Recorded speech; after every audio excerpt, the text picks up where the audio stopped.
Hello, welcome to the programme. This is NewsHour from the BBC World Service, coming to you live from London. I'm Paul Henley. Now, the future of peace talks planned for Iran has been thrown into doubt by a statement from the Iranian foreign minister that the US must first stop Israel's attacks on Lebanon. The Speaker of Iran's parliament, leading the Iranian delegation that has just arrived for the talks in Pakistan, had previously also stressed the necessity of releasing Iran's blocked assets. Pakistan is the venue of the talks on Saturday, billed as historic by organisers and intended to include the US Vice President J.D. Vance. Malida Lodi was Pakistan's representative to the UN, as well as ambassador to the United States. She told the BBC Pakistan had played a crucial role in bringing about these talks. It's high risk, but then it's also high reward. And in any case, Pakistan was uniquely positioned to play this role. There was nobody else who the US turned to, and then Iran also accepted. If Pakistan can actually succeed in ensuring that the two sides adhere to the ceasefire and also reach some kind of an understanding during the talks in Islamabad, then it'll be a big feather in Pakistan's diplomatic cap. But the war in Lebanon continues. More than 350 people were killed and over 1,000 wounded in a huge wave of Israeli attacks on Wednesday after the ceasefire in the conflict with Iran had been announced. Israel says it killed more than 180 Hezbollah militants. Israeli strikes have continued today. Our State Department correspondent in Washington is Tom Bateman, and I put it to Tom that there were still huge obstacles to these talks. Many. I mean, I think as the Vice President J.D. Vance flies into Islamabad, you're seeing two sides moving further apart because, I mean, you've mentioned some of the comments from the Iranian delegation and, we already knew that they were demanding the Israelis stop bombing Lebanon, that as far as they understood it, and the Pakistanis had said this at the outset, that the ceasefire covered Lebanon. But since then, of course, Israel and the United States say it doesn't. But we're now having other elements put in front of this by the Iranians, saying, for example, that blocked assets, as Mohammad Baqir Ghalibaf, the Iranian parliamentary speaker and a member of the delegation, put it, which would appear to mean assets frozen by the Americans as part of their sanctions regime on the Iranians. Now, they're saying that they should be unfrozen before the talks can take place. So that appears to be a pretty big deal. And at the same time, you have Donald Trump appearing to get increasingly irritated, saying the Iranians, don't have any cards to play apart from the fact they've blocked the Strait of Hormuz. They need to understand that. And he's then talking about the ammunition in the ships being reloaded and they're ready to fire it if there's no deal done, and appearing to sort of dangle the prospect of death in front of the Iranian negotiating team when he said that basically the only reason they're alive is to negotiate.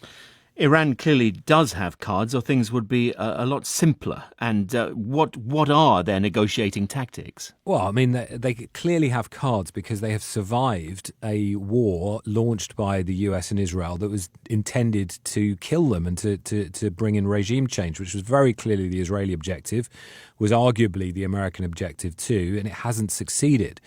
So, Mr. Trump sort of 6 weeks into this war, with now this very tenuous ceasefire, I think has few real objectives that he can point to other than this sort of destruction of conventional weaponry. But even that, some of the American claims I think are a bit dubious here. And the fact is, although Mr. Trump sort of would hate to admit it, the blocking of the Strait of Hormuz is a very, very strong card. And it's one that became a war aim from him after he had started the war, to open a strait that was open when he started the war. So it remains one of his biggest problems that they have to get solved in this negotiation. But as I say, if this is going to be some sort of 2-week process in which the Americans at the end of this need to say, we've also curtailed their nuclear ambitions, which was the fundamental core objective of this war, remember, a few signs of how they are going to achieve that through this diplomacy, where Mr. Trump had always zigzagged between diplomatic outreach but then using military force against the Iranians. So far, that strategy has proved unsuccessful. And is there any sign that Israel is willing to stop bombing Lebanon? None so far. I mean, Mr. Netanyahu, who spoke to Donald Trump a couple of days ago, when I think, the Wednesday in which more than 300 people in Lebanon were killed by the Israelis, by that bombardment in a single day, that phone call then between Donald Trump and Mr. Netanyahu, in which he was clearly telling him at the very least to scale it back, but probably telling him to stop, I imagine. Mr. Netanyahu has not done that and instead has given him the prospect of some talks at ambassador level between the Israelis and the Lebanese. Significant to have direct contact like that, but still sort of kicking it into the medium long grass. Meanwhile, Mr. Netanyahu says their attacks will continue until Hezbollah disarms. Well, that objective has been a years-long one for Israel and the Americans. No sign of that happening. Tom Bateman in Washington. In the past few minutes, there are reports that the Lebanese president is saying the US will mediate between Lebanon and Israel in that ongoing dispute. I've been speaking to two members of a family from Beirut caught up in Wednesday's Israeli attacks. 13-year-old Naya's proximity to some of the blasts was documented in harrowing detail in a video she made on her phone, which has since gone viral. She was with her father filming on the Snapchat app in a street in Beirut at the moment when the assault began.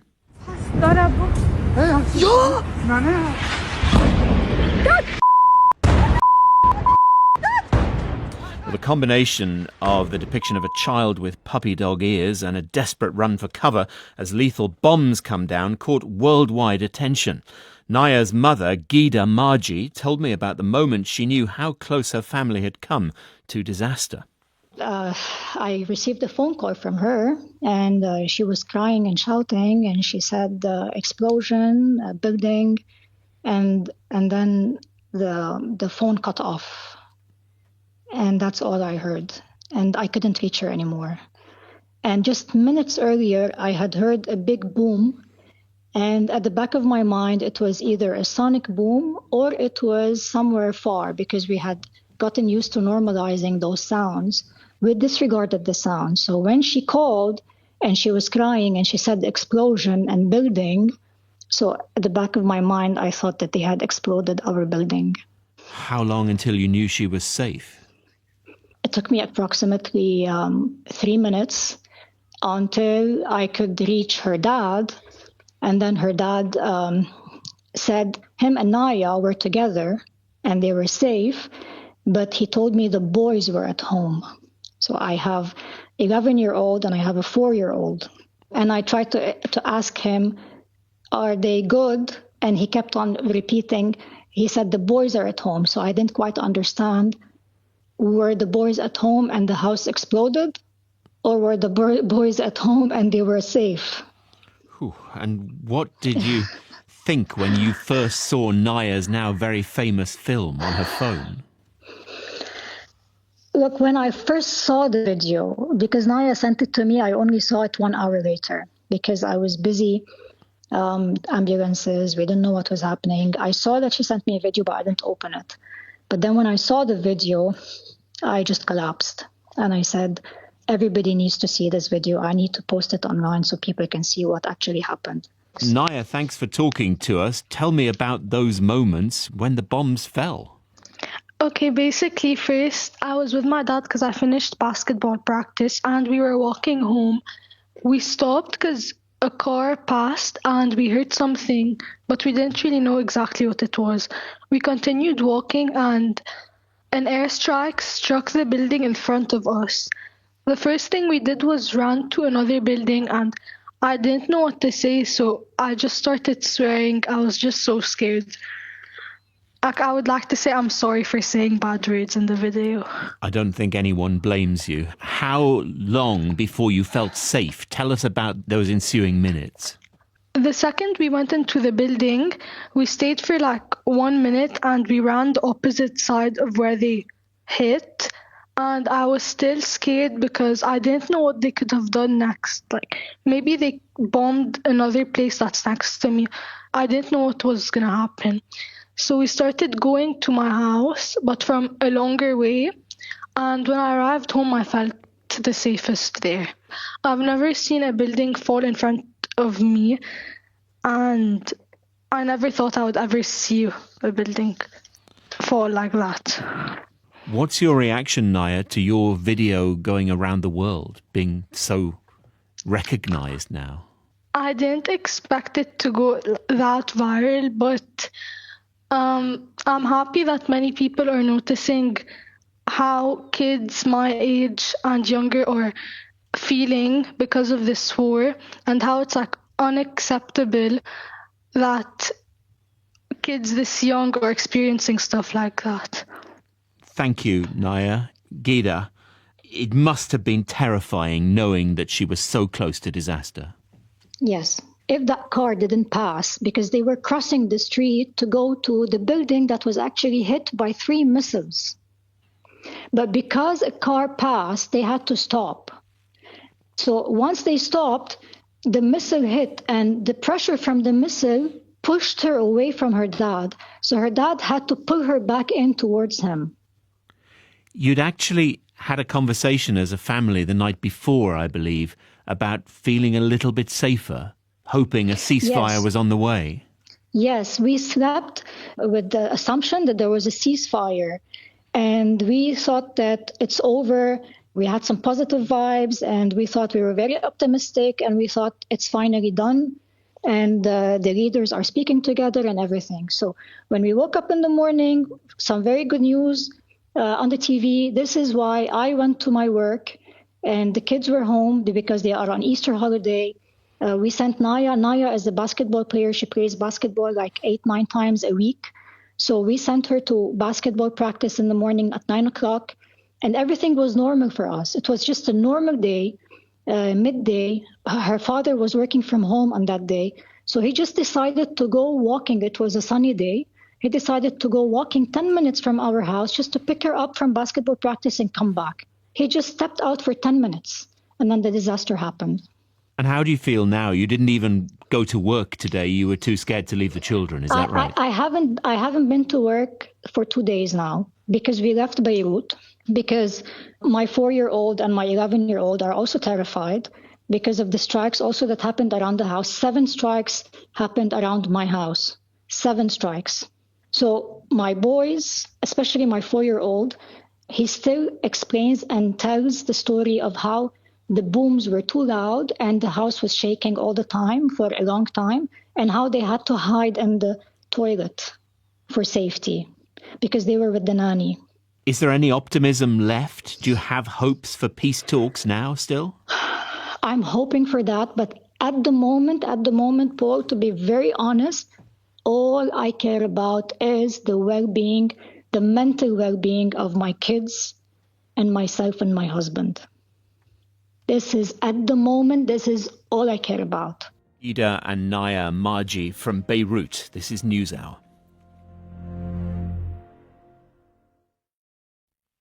Coming up, scientists studying chimpanzees in Uganda have documented what they say is the first evidence of civil war among groups of the animals that had previously lived in harmony. It was a case of friends becoming enemies because after 2018, after the separation had been completed, there were almost 30 individuals, most likely, being killed over the next 8 years.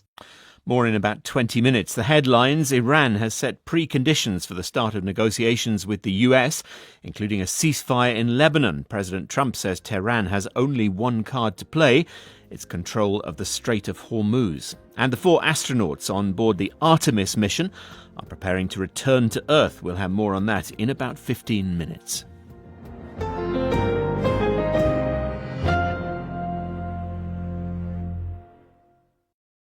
This is Paul Henley with NewsHour, live from the BBC. Hungarians are going to the polls in a crucial parliamentary election due on Sunday, with veteran Prime Minister Viktor Orban and his Fidesz party facing a powerful challenge from the opposition TISA. Nick Thorpe sends this report on an election with an impact far beyond Hungary's borders. A chill April evening in Szombathely in the far west of Hungary. Hungarian Prime Minister Viktor Orban is due at any moment in Savaria Square, and a crowd several thousand strong is impatient. Many carry Hungarian red, white and green flags. Betty, a retired teacher, told me she is combining this political rally with a visit to the hairdresser. Orbán Viktor elég erős politikusnak tart. Viktor Orban is a very strong leader. He's modernised the hospitals, supported the churches, and he's done a lot for families and for pensioners like me. Miklos is the mayor of a nearby village.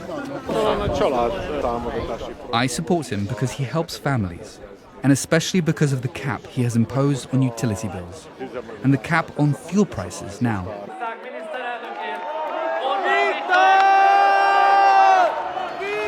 In the election campaign, Viktor Orban stresses one theme above all.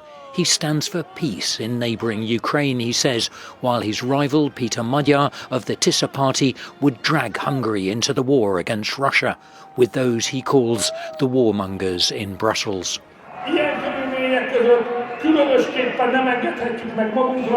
In such a situation, we cannot allow a pro-Ukrainian government to replace a national government and send your money to support the war in Ukraine.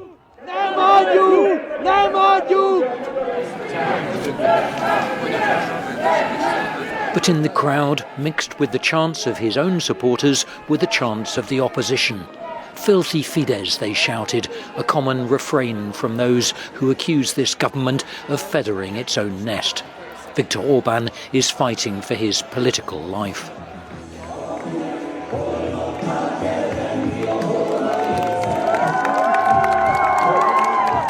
I've come here to Kiskun Lotsházay, just south of Budapest, to see Peter Magyar address a Tisza party rally.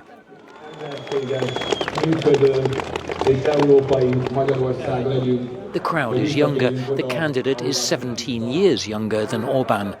He speaks calmly to them while Orban bellows into the microphone. And he preaches a message of unity, of an end to the division, the constant search for external and internal enemies of the Orban years. In the crowd, I spoke to some of those who'd gathered to hear him at 9 o'clock on a spring morning. I really want a big change. I believe he is a very honest person. He always says the truth. He discovered many bad things that Orban did. There's a big new solidarity among the Hungarians. The people believe in themselves again. And we can hardly wait for the election because of the huge corruption of the politicians. They've taken the country in a bad direction. Whatever happens, this government will be out. This nation cannot tolerate them any longer.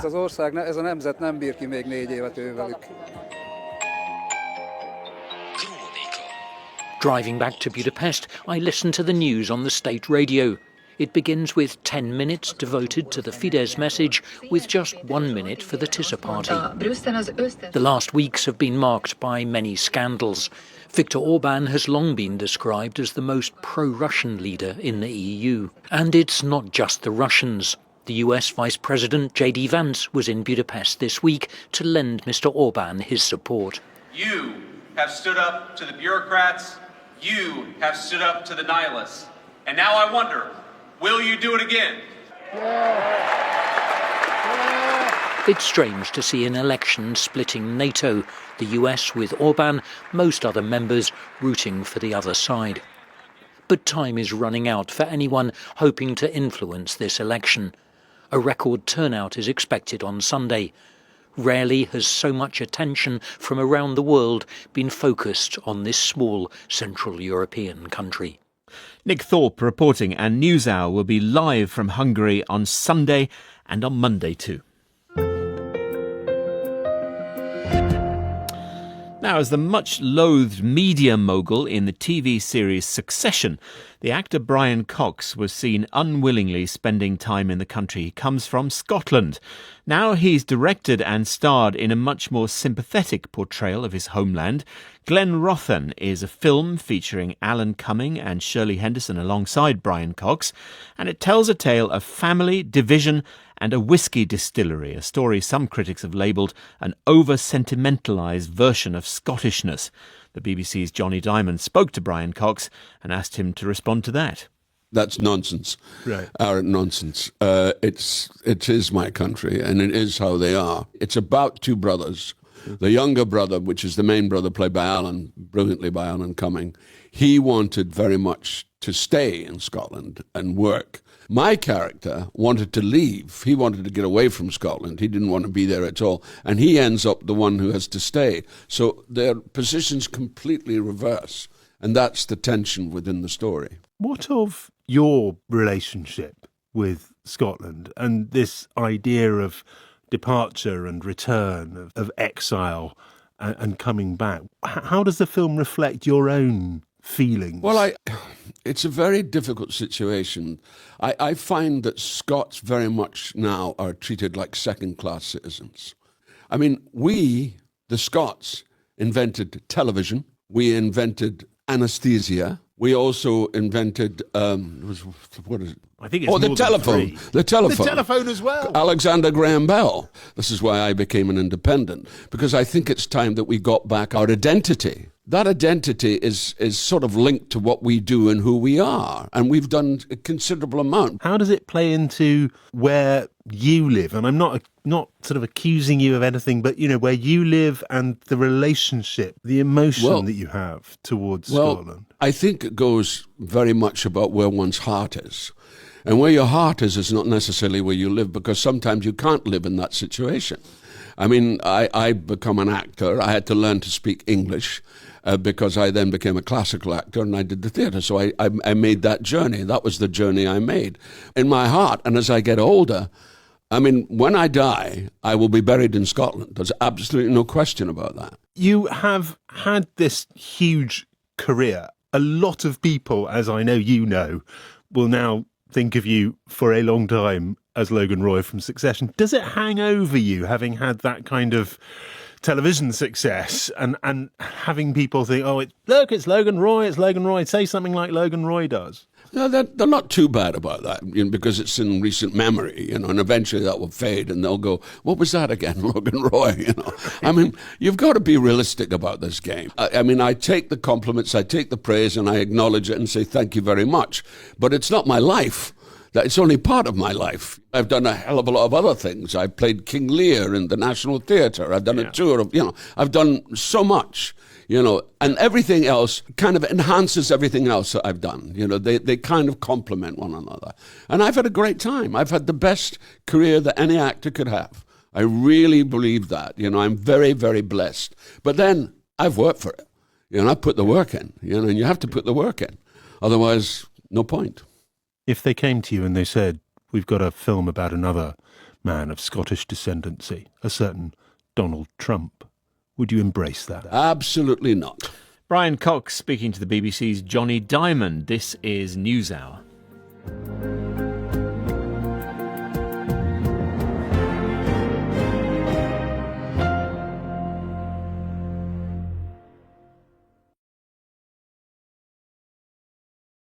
Welcome back to NewsHour. Pope Leo is set to visit 4 African countries on a 10-day tour starting on Monday. He'll go to Algeria, Angola, Cameroon and Equatorial Guinea on a mission to help turn the world's attention towards Africa. That's according to the Vatican.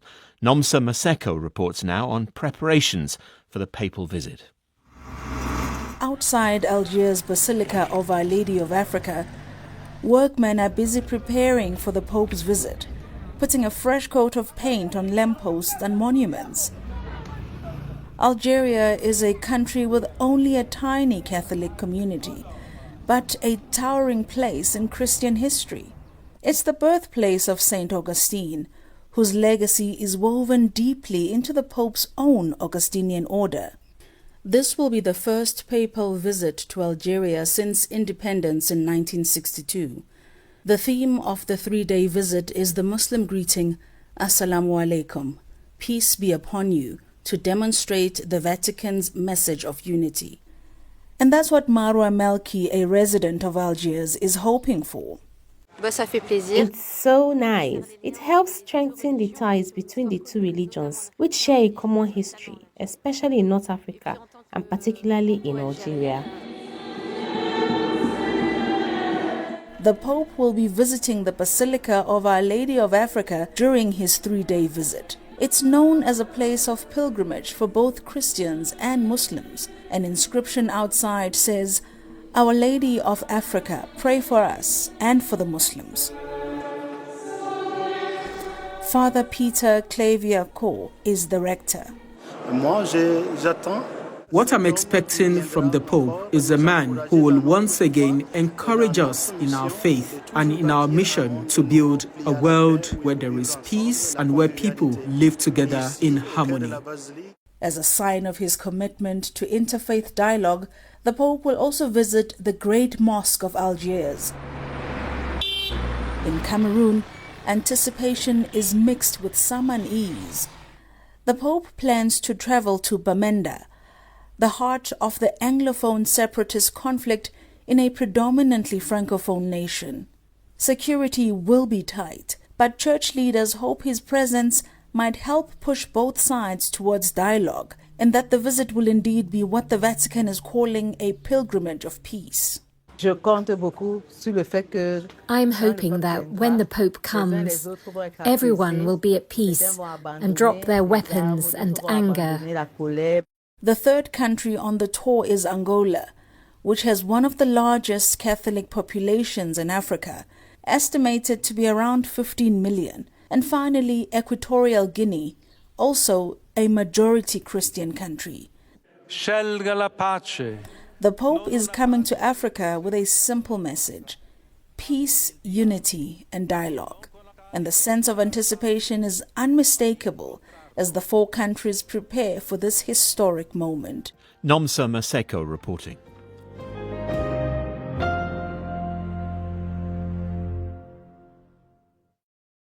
You're listening to NewsHour from the BBC. I'm Paul Henley. The crew of NASA's Artemis 2 are currently preparing to re-enter the Earth's atmosphere at around 25,000 miles an hour. Their spacecraft is due for splashdown, as it's called, off the coast of California in 3.5 hours' time, having completed the mission and gone around the moon. One of the four astronauts, Christina Cook, was asked what she would miss most about the mission. I will miss this camaraderie. I will miss being this close with this many people and having a common purpose, a common mission, getting to work on it hard every day across hundreds of thousands of miles with a team on the ground. This sense of teamwork is something that you don't usually get, like, as an adult. I mean, we are close, like brothers and sisters. 100%. And that is a privilege we will never have again. And here is Mission Commander Reed Wiseman a short while ago, saluting colleagues from the European Space Agency, ESA, and from Airbus, which built the European service module that provided Orion's power. We just wanted to give a huge shout out to that ESA Airbus team, to our friends in the Netherlands and Germany and at the Glenn Research Center. This vehicle powered us and it propelled us from the Earth to the moon and back with extreme precision, and we are excited to be a part of your team. The last part of the journey is arguably the most risky, and it's something very few people have experienced. I've been talking to one of them, though. She is Samantha Cristoforetti, Italian astronaut with ESA, who's twice been to the International Space Station. I asked her what it had been like coming back to Earth. It's quite a ride. You're basically falling on the planet. When you are on the International Space Station, you kind of have to slow down just a tad. So you lose a little bit of your velocity and you start falling on planet Earth. In the case of the Artemis crew, they will come in screaming super fast from the moon. So it will be a much faster re-entry. In our case, it was 28,000 kilometers per hour. So already quite fast, and they're going to be closer to 40,000 kilometers per hour. Can you feel the speed, and can you feel the impact against the atmospheric barrier? Is it bumpy? So, I mean, it's not like, crashing against a wall. That's not the case. But when you start hitting this upper layer of the atmosphere, what happens is that they start slowing you down. So what you feel is the deceleration. And it becomes greater and greater as you get decelerated, as the atmosphere slows you down. Obviously, you come deeper and deeper, and those layers of atmosphere become denser, and they slow you down more. So you have a steadily a steady increase of those, we call them G forces because you feel them as a load onto your chest, and you feel progressively heavier and heavier. You feel this force pressing on your chest. And, both in my case, but I believe also the Artemis crew, they're going to peak, if everything goes well, around 4G. So they will feel 4 times heavier than their normal weight on the surface of the Earth. Now, mind you, it does feel a little bit worse when you come back from space, certainly after 6 months on the ISS, but I believe also after 10 days on an Artemis flight, because you're used to being weightless. And so even just a little bit of force, it feels a lot heavier than you would normally perceive it. Do you hear anything when you re-enter the atmosphere? Oh, definitely. And there's a lot of things that you want to hear. For example, there's a lot of pyrotechnics involved, like little pyrocharges that, for example, release all those sets of parachutes, that there's like a pilot and a drogue and then the main chutes, and they're all released by pyrotechnic charges. So, it may sound scary if you hear about it. There's like charges exploding, but those are the things that you absolutely want to hear because it means that everything is working the way it's supposed to. You'll have been well aware that that was the riskiest part of your mission. Was there time to be scared? I think that we all tend to trust the technology, trust the vehicle, trust, all those huge teams of engineers all over the world who've done the analysis, who've done the testing. So I would say most of, certainly in my case, but I think most astronauts that I know tend to try and enjoy the ride because, in the end, it is a fun ride. Now, of course, this flight, the Artemis flight, is a little bit special, right? It's a re-entry from the moon, a high-speed re-entry on a heat shield that had given a little bit of trouble on the first flight. There had been some unexpected behavior. It's been, of course, investigated and it's been cleared for flight. So everyone is absolutely confident. But I would imagine that there's going to be a little bit more attention regarding this specific re-entry. What could go wrong, not to tempt fate? No, absolutely. The first and foremost thing that needs to happen, and it needs to happen absolutely right, is to hit the flight path angle when you interface with the atmosphere. And in fact, that's the job, by the way, of the European service module.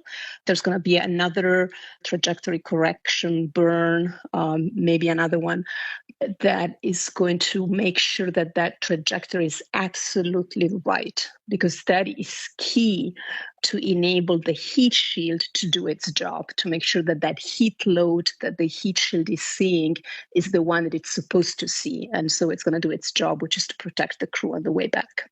There are a few question marks about heat shields generally, aren't there?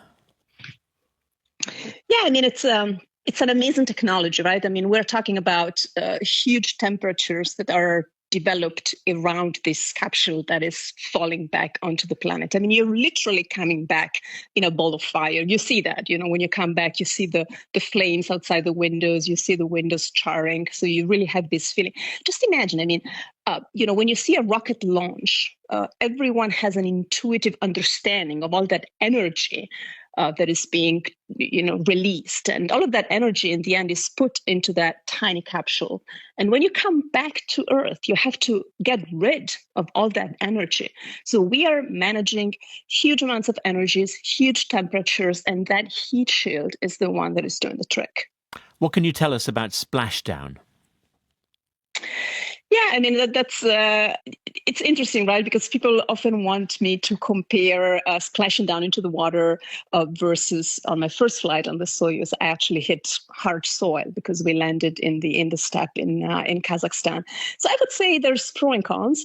The splashdown tends to be a little bit softer, obviously, because you're hitting water and not hard soil. On the other hand, if you do land on hard soil, then you stabilize and you're steady.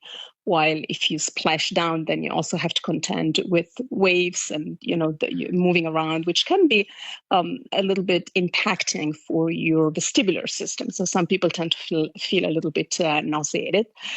So there's pros and cons on both. But I think by that point, that they splash down, there's going to be such a huge emotional release and relief for everyone that it's just going to be great for them. Samantha Cristoforetti, Italian astronaut with the European Space Agency. We're going to return now to our top story and the prospect of peace talks on Iran due to be held in Pakistan this weekend. The Iranian delegations arrived in Islamabad in the last hour or so. It's led by the Speaker of the Iranian Parliament, Mohammad Bagher Khalibaf. The US Vice President J.D. Vance is on his way there. He has spoken optimistically about prospects, although he stressed that his team would not tolerate Iran playing them. The two sides remain far apart on a number of issues, notably a condition set down by Iran that Israel's attacks on Lebanon must end before talks can begin. The Lebanese presidency has said in the past hour that talks with Israel are set to take place on Tuesday in Washington. So what are the prospects for the talks in Pakistan between Iran and the US? Sahar Razavi is director of the Iranian and Middle Eastern Center for Peace Studies at California State University in Sacramento. I would like to be hopeful, but to be honest, knowing the history of ceasefires in the region, especially ceasefires that are as tenuous as from the get-go as this one is, I am not very optimistic about the durability of this ceasefire. Despite the fact that US talks are expected to be led by J.D. Vance, who was at best lukewarm about the war in the first place and is definitely motivated to end it. Yes, primarily stemming from the fact that we have brand new reporting from CBS News and from the New York Times just in the last 2 days, essentially indicating that Israel was the driver of this war, that Benjamin Netanyahu sold this war to Donald Trump from the beginning.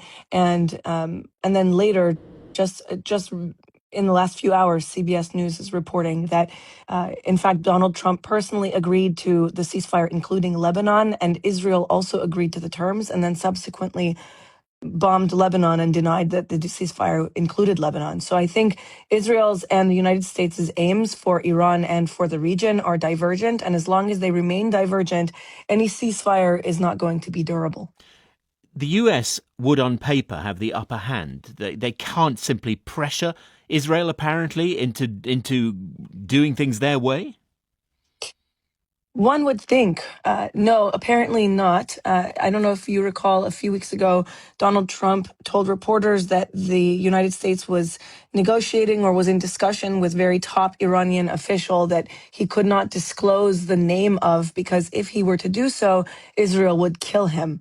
And this was a really stunning admission from Donald Trump because if it's true, it really belies the United States' weakness in the face of its own ally, saying that he couldn't stop his own ally from assassinating a diplomat or a government official in bringing a war to an end the United States wanted to end itself. And if it wasn't true, then you have to wonder why Donald Trump would see it as beneficial to him in his messaging to say that he was unable to stop Israel, but he really wanted to end the war. Could this be why, up until very recently, there was no naming of anyone on the Iranian delegation? It's in the last hour, I think, been said that the Speaker of the Iranian Parliament will be chief negotiator. Is he in danger? I would think so. Israel has a habit, not only for Iranian officials, but also others in the region, of assassinating the mediators and the negotiators, and then later claiming that they don't have a partner for negotiating. I think just yesterday we got the news that Kamal Khairazi was killed. He died of his injuries from a strike that killed his wife. He was said to be negotiating. Ali Larijani was killed just a few weeks ago. I think we see the pattern here that these people who are charged with negotiating on the Iranian side are killed by Israeli strikes. In a few words, we've only got a few seconds left. If the talks fail, what will Iran do? I think Iran is going to continue hitting U.S. energy infrastructure and assets in the region and that of its allies, and it will leverage its control over the Strait of Hormuz to bring as much economic pressure globally as possible. And most likely it's looking to prolong this as long as it can to put pressure on Donald Trump leading up to the midterms. Sahar Razavi there of California State University. This is the BBC World Service and NewsHour.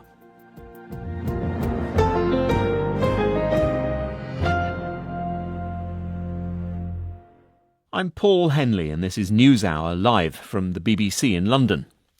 Scientists studying chimpanzees in Uganda have documented what they say is the first evidence of civil war among groups of the animals that had previously lived in harmony.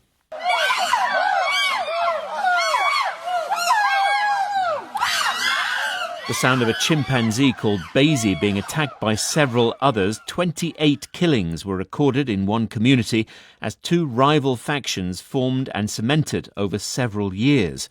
Roman Wittich is a chimpanzee expert and director of the Thai Chimpanzee Project in Côte d'Ivoire. I asked him what he made of this research.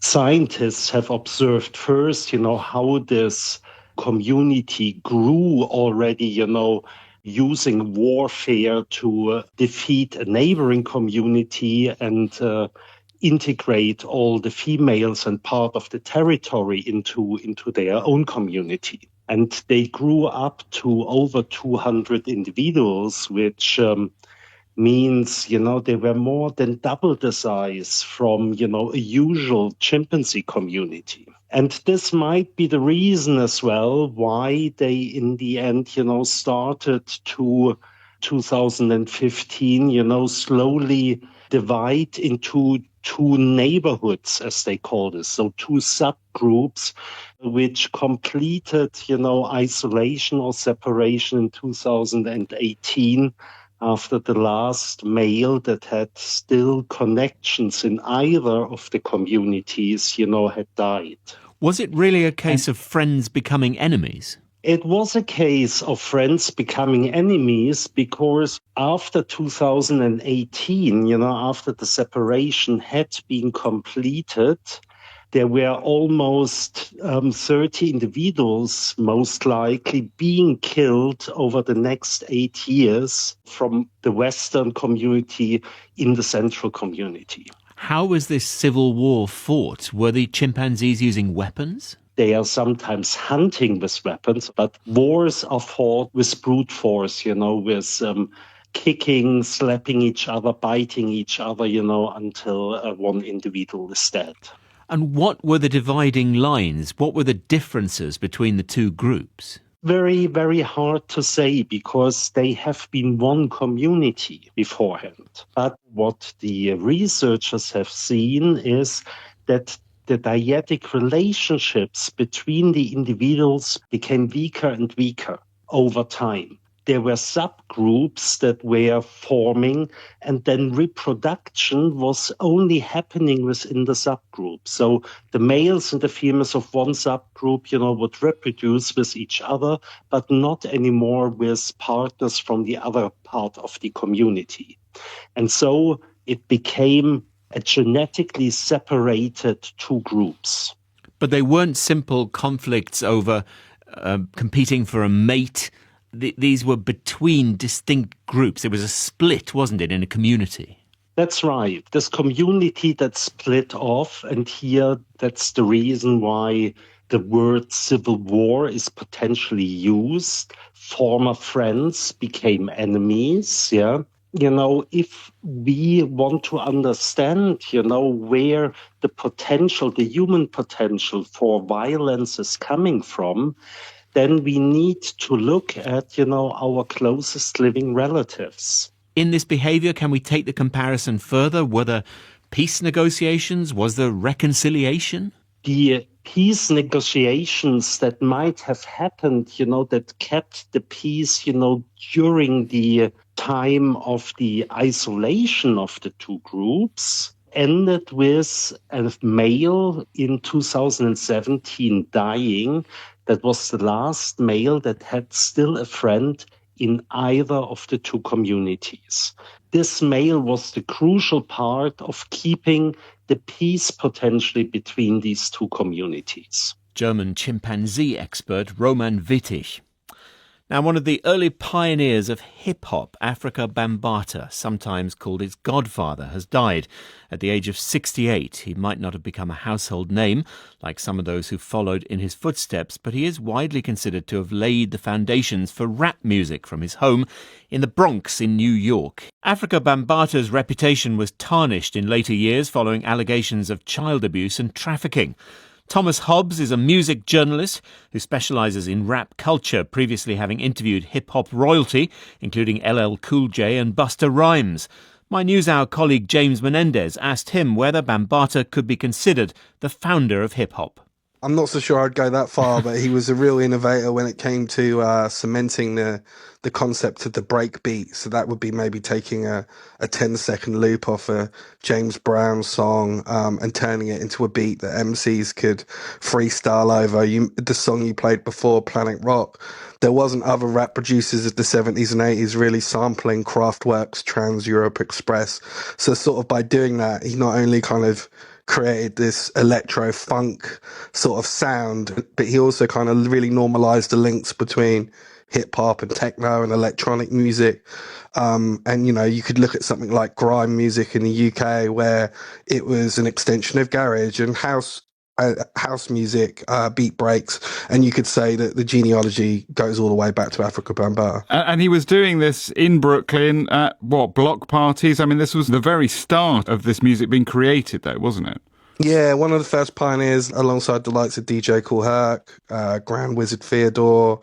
Yeah, Africa Bambaataa was doing these kind of house parties around the Bronx, bringing this type of music to the community. But I guess with him, he also kind of really made hip-hop global. He's one of the first people, for example, to work with punk and rock stars. He worked with John Lydon and the Sex Pistols on World Destruction in the 80s. So I guess you could say his musical legacy has very much been about aligning hip-hop with other genres and showing how everything is connected. And what about those abuse allegations? I mean, to what extent did they tarnish his reputation, I mean, in music more widely, but also particularly within the hip-hop community? For sure. I mean, it's a real sore spot in hip-hop culture because you've got influential artists like KRS-One and Chuck D who are almost kind of able to have this cognitive dissonance in acknowledging he's a pioneer, but not also acknowledging that he was likely a predator. And I think we just have to maybe get to a point collectively where we can acknowledge somebody could be a pioneer, but they could also allegedly be a predator as well. Thomas Hobbs on the death of an early pioneer of hip-hop music, Africa Bambaataa. That was NewsHour for Friday evening, UK time. Thank you very much for listening. Bye-bye for now.